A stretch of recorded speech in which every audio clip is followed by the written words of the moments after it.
No niin, nyt sähköistetään Fatbike.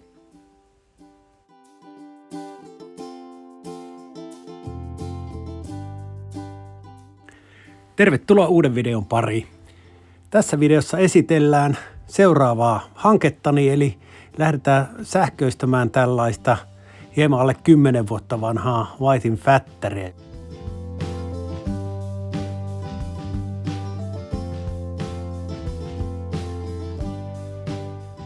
Ja tällä kertaa mä päädyin tilaamaan tuommoisen takamoottorin ja valmiin sähköistyssarjan tähän, että asentaminen olisi mahdollisimman helppoa. Tämähän on mulle ihan ensimmäinen sähköistysprojekti, niin ajattelin tehdä asiaa helpoksi, että otin valmiin sarjan ja asennusohjeet mukaan. Katsotaan, mitä siitä syntyy. Ja nyt saapui viimeinkin tämä sähköistyssarja. Katsotaanpas, mitä täällä laatikossa on. Pientä jännitystä toi tämän sähköistyssarjan tilaaminen eräästä verkkokaupasta.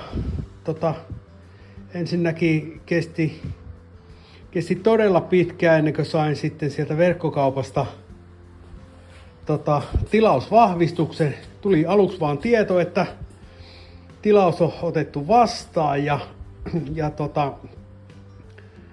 sitten mihinkään puheluihin ei vastattu eikä mihinkään sähköposteihin vastattu. Mä jo aikani pelkäsin, että niinköhän siinä rahat meni hukkaan, kun ehdi maksamaan jo sähköistyssarja, mutta niin se näytti postissa tulevan perille, niin tutkitaanhan nyt mitä siellä on sisällä ja sitten seuraavassa videossa aletaan sitten sovittelemaan osia paikalle.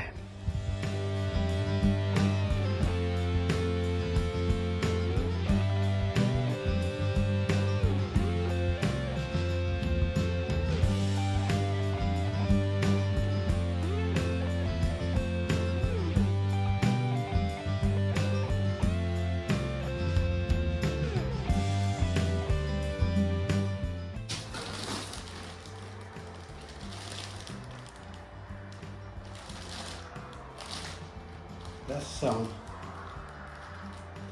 nippusiteitä ja muita kiinnittimiä ja sitten jotain kaapelisuojuksia.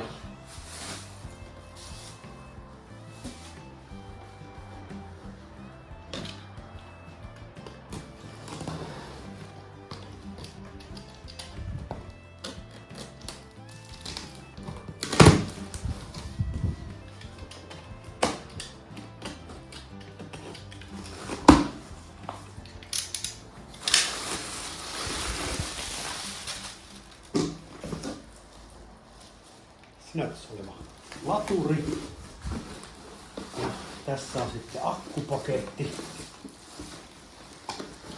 Hienoa. Se sivu.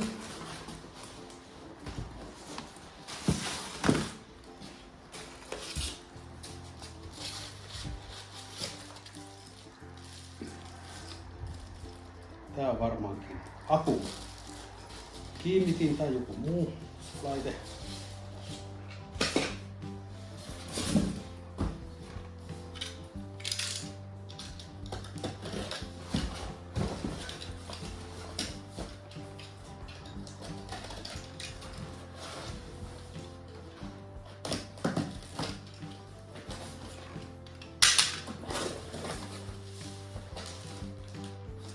Täältä löytyy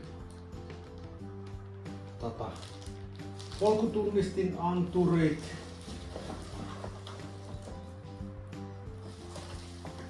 ohjausboksi. Jos oikein arvaan, niin tän sisällä on varmaankin mittaristo. Joo, sehän se siellä on.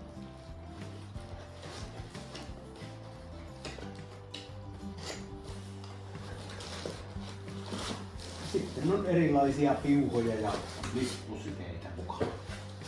Ja sitten viimeisimpänä, mutta ei vähäisimpänä, täällä on uusi vanne. Eli mä oon päätynyt tällaiseen sähköistyssarjaan, missä on toi takamoottori. Eli laitetaan sitten uusi vanne tuohon fatbikeen ja sitten momenttituki ja sitten sähkömoottori on tuolla tosiaan keskiössä. Ei tarvii sitten voimalinjaa muuten vahvistaa tuossa pyörässä. Tällaista. Joo.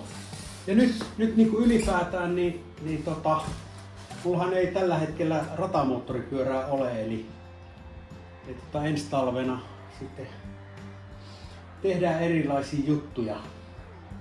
Muun muassa tää sähkövättäri ja sitten tietysti metsästyskausi on nyt meneillään ja sitten vielä yhden kaverin tommonen R6 on sitten kaadon jäljiltä tässä mun tallilla nyt, niin saattaa siihenkin liittyen tulla video, kun korjataan sitten tuosta ratamoottoripyörää kaadon jäljiltä.